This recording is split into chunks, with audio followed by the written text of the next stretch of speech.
Oui, on en parle avec vous, Yann-Cédric Hansen. Bonjour, vous êtes médecin, secrétaire général du Global Health Security Alliance et membre de la Société française de médecine de catastrophe. Merci d'être avec nous. Également avec nous, Frédéric Bizard, économiste de la santé. Vous enseignez à l'ESCP. Vous êtes également l'auteur de Et alors, la réforme globale de la santé, c'est pour quand? Merci à vous deux d'avoir accepté de venir. Tout comme l'Italie, 13 pays ont d'ores et déjà fermé écoles et universités. Il va falloir s'y résoudre aussi en France, Yann-Cédric Hansen. Alors, pas forcément. Les mesures qui viennent d'être dites dans le reportage sont des mesures qui ont été prévues pour des épidémies extrêmement mortelles, style variole, style Ebola.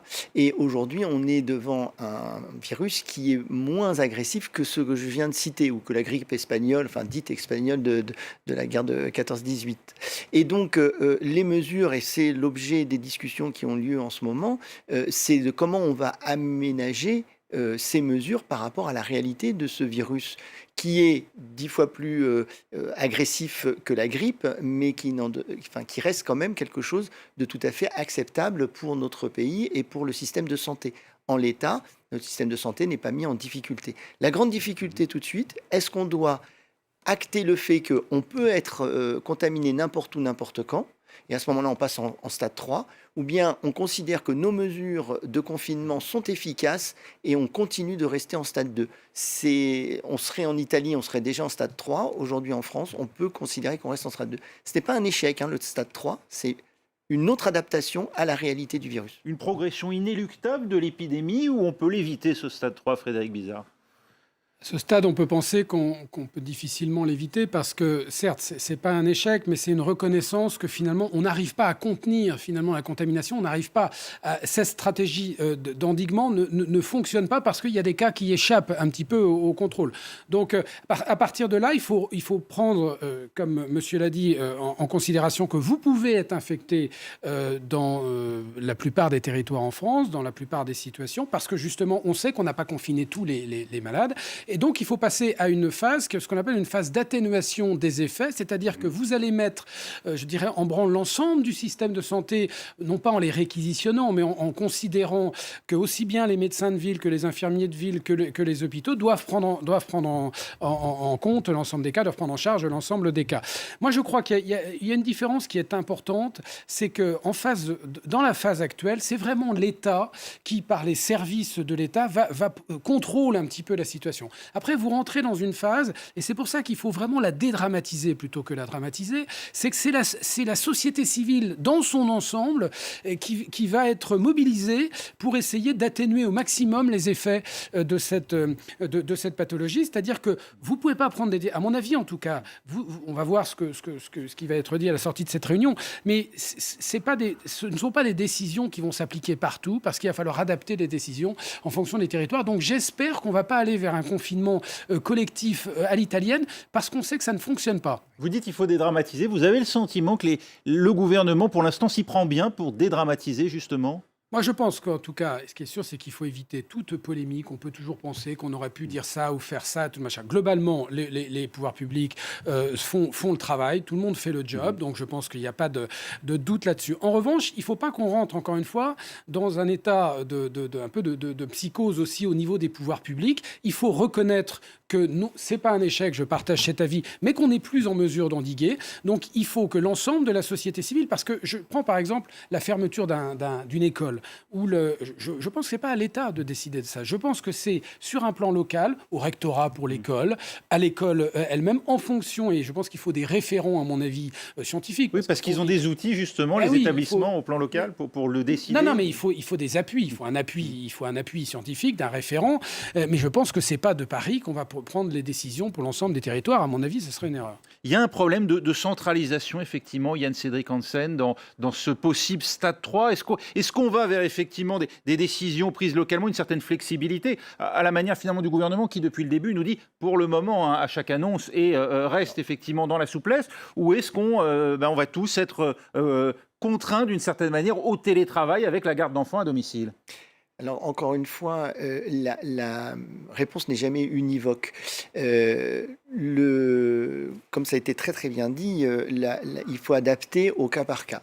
Donc, comment dire, la réponse qu'on peut attendre aujourd'hui, c'est une réponse où on va essayer de limiter les effets d'un virus dont 80% des gens sont asymptomatiques, ne présentent pas de complications, mais dont 1%, ce qui n'est pas rien, peut développer une forme extrêmement grave. Donc il faut se concentrer. Nécessite, pardonnez-moi, qu'on aille aussi loin, on en revient toujours à cette question, mais est-ce qu'on n'utilise pas un marteau finalement pour essayer de chasser une mouche ?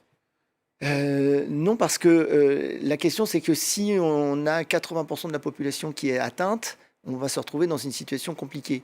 Si on arrive à faire que seulement 20% de la population est atteinte, ben, ce sera beaucoup plus facile à gérer. Donc il y a ce dosage-là qui va être compliqué et qui est compliqué pour les politiques et les experts qui se réunissent tout de suite, c'est finalement où mettre le curseur. C'est toute la problématique. On n'a pas vu pareille réponse pour le H1N1, pour le SRAS. En quoi est-ce différent cette fois-ci, Frédéric Il y a une différence absolument fondamentale qui a été évoquée juste à l'instant, c'est qu'en fait, vous n'êtes pas, et j'entends souvent, mais c'est un petit peu une grippe sévère. Non, ça n'a rien à voir, parce qu'en fait, vous êtes face à une population qui est ce qu'on appelle naïve par rapport à un nouveau virus. C'est un nouveau virus, donc avec aucune immunisation au sein de la population. Il n'y a pas de vaccin, il n'y a pas de Tamiflu non plus pour le traiter. Non, mais il n'y a déjà pas d'immunisation, si vous voulez, naturelle. Les virus de la grippe, même s'ils mutent, on a une population qui est assez naturellement résistante. Donc, c'est 2 à 15%, mais plutôt 5% de taux d'incidence. Là, on peut monter, certains experts parlent de 40, 50%. Enfin, la réalité, c'est que personne ne sait comment ce virus va muter demain. Il peut muter pour devenir plus pathogène, il peut muter pour devenir moins pathogène et disparaître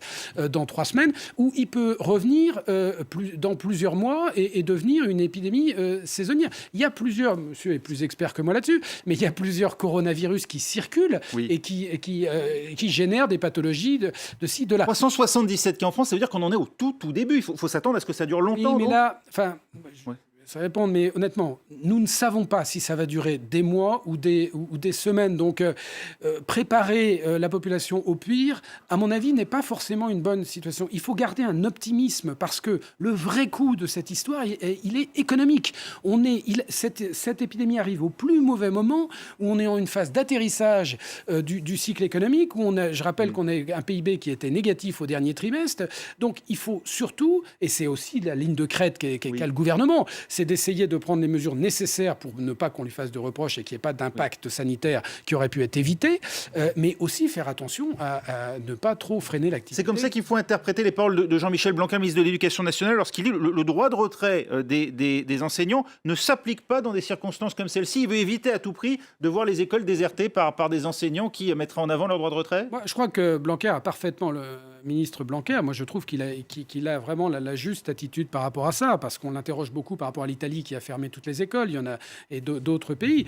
C'est encore une fois, en fonction des situations, on prendra la décision la plus adaptée possible. Quelquefois, il faudra fermer des écoles. Vous savez, fermer une école parce que vous avez un nombre de cas important ne veut pas dire, et c'est tout l'échec du confinement collectif, c'est que vous avez toujours des fuites parce qu'il y a des gens qui ont besoin de se déplacer pour des raisons professionnelles ou bien parce qu'ils ne veulent pas respecter des règles et donc finalement qui mettent par terre ce dispositif-là parce que les gens qui sont contaminés sortent. Jens-Erik Hansen. Oui, quand on est face à une situation qui pourrait nous dépasser et qui est complexe comme celle-là. Et qui est inconnue, dont et on qui est ignore inconnu, encore les effets futurs. Il y a 3 mots-clés à retenir. C'est affronter, c'est-à-dire reconnaître qu'on est dans cette situation, réguler, c'est-à-dire, et c'est là la question, c'est comment on régule, est-ce qu'on ferme tout ou est-ce qu'on maintient une activité économique? Et là, je vous rejoins, en médecine de catastrophe, on tient à maintenir au maximum les ressources.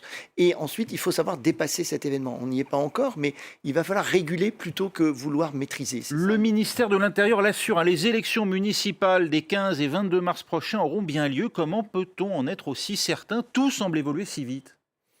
C'est les conditions de vote, c'est-à-dire qu'en général, alors au cas par cas, encore une fois, peut-être qu'il y a des exceptions, une salle de vote, c'est plutôt un espace qui est plutôt vaste, ouvert. Il n'y a pas une file de 150 personnes qui sont agglutinées les uns contre les autres. C'est souvent plutôt avec une sorte de... Les gens viennent au fil de l'eau, etc. Donc, ce n'est pas des conditions de contamination extrême. Donc, on peut le considérer, il suffit de filtrer à l'entrée. Enfin, il y a des moyens d'adapter. Mais Donc on ne peut ne pas empêcher. attention à ce Très que bizarre. attention à ce que le remède ne soit pas pire que le mal. Je pense qu'on a déjà une telle défiance auprès de nos institutions, donc je pense qu'il faut faire confiance à nos institutions. Mais il faut aussi que les pouvoirs publics, que l'État fasse confiance à la société civile. À cette veille de rentrer dans la phase 3, je pense qu'il faut surtout penser à armer la société civile face à ce mal. C'est là, pour le premier jour, j'ai entendu sur une radio un spot publicitaire sur les bons comportements à avoir. J'espère qu'on va multiplier ça, parce que encore une fois, vous parlez au municipal, il est évident que les gens qui ont des symptômes, qui estiment, qui correspondent au tableau clinique du coronavirus, ça serait mieux de ne pas se déplacer ou de se déplacer avec toutes les précautions requises, par exemple. Mais voilà, à mon avis, la bonne attitude à avoir, plutôt que d'empêcher les élections de se passer. On annule bien des rassemblements. C'est le cas d'un match du tournoi Destination, par exemple, Italie-Angleterre, prévu le 14 mars prochain, qui est reporté. C'est le deuxième match après déjà Irlande-Italie. Comment comprendre pour le public cette forme d'incohérence, finalement, à continuer à jouer des matchs, par exemple, de Ligue 1 et à le faire face à un public, à ne pas le faire justement en catimini, et puis à côté, annuler des compétitions sportives de cette envergure. Nous sommes en phase 2. Les municipales. Tout à fait. Alors, on est en phase 2. L'idée, c'est le contingentement. Donc, si on a des gens qui viennent d'une zone à risque, on va essayer d'éviter qu'ils viennent se mettre à plusieurs dans un endroit où il n'y a pas de virus. Donc, ça peut expliquer qu'un match international, on refuse qu'il ait lieu pour limiter le risque de dissémination. Ou qu'en Italie, on joue certains matchs du championnat à huis clos. À huis clos, par exemple. Si c'est un stade où tout est aéré, tout est ventilé, les particules de virus sont diluées dans l'atmosphère et donc le risque de contamination est très faible. Si vous avez un public qui vient de la zone où il n'y a pas de virus et qui se réunit, a priori, le risque de contamination est très faible. Donc à chaque fois, c'est une prise de risque. Et puis pour la limite des 5000 que tout le monde cite, eh bien 5000, ça... À partir de 5000, il faut une autorisation. Il faut des autorisations, il faut mettre en place des associations de sécurité civile. Enfin, il y a toute une logistique. Et là, c'est logique de ne pas le mettre en œuvre parce qu'on a besoin de garder tous ces gens-là disponibles pour autre chose. Il y a une crainte aussi sous-jacente, Frédéric Bizard, c'est la capacité des personnels médicaux en France à traiter demain cette demande en cas d'afflux, aux urgences notamment, qui sont pour partie en grève aujourd'hui. Oui, pas qu'aux urgences. Là, clairement, il y a un point. Et d'ailleurs, il faut bien voir qu'on gère aussi cet aspect-là, c'est-à-dire qu'on essaie de repousser l'entrée en phase 3 le plus tard possible, parce que ce qu'on aimerait, c'est que les malades de la grippe sortent des hôpitaux, parce que le goulot d'étranglement à l'hôpital sont les services de réanimation. Vous avez 5000 places en France, 93% de taux d'occupation. Donc, vous avez des goulots d'étranglement. Donc, on a une tension qui est forte à l'hôpital. Mais donc, l'idée parce que aussi, on ne le dit pas assez, c'est que ce stade 3, il faut le dédramatiser aussi, parce que finalement, vous avez moins de confinement. Vous n'êtes plus dans un confinement. Donc, vous avez une vie qui est presque plus normale, sauf que vous avez une probabilité d'être contaminé qui est plus élevée. Donc, on va un petit peu vider les hôpitaux où on confinait les malades qui n'avaient pas vraiment de raison de rester à l'hôpital pour des raisons médicales. Mais ce qui est vrai, c'est que si vous avez une flambée, puisque le stade 3, c'est le pic épidémique, c'est la flambée épidémique. Et alors, si on regarde un peu les incidences qu'il y avait en Chine, qui est en décroissance, aujourd'hui, on s'aperçoit que si on est à 1000, 2000, 3000 cas, normalement, c'est bien le grand pic, maximum, oui. le pic qu'on peut avoir. On ne sera pas à 50% de la population. Donc, on ne sera pas... Non, mais si on regarde ce qui s'est passé en Chine, par rapport à la population chinoise, bon, mais vous allez me dire, ils ont mis sous cloche... Ils ont mis les grands moyens. Mais encore une fois, avec le confinement que vous déplorez, le confinement collectif qui, quand même, on le sait, ne fonctionne pas très bien. Mais enfin, bon, ils ont minimisé par rapport à ça. Donc... Voilà, mais là, il y a un vrai risque, en effet, d'une saturation de notre système de santé.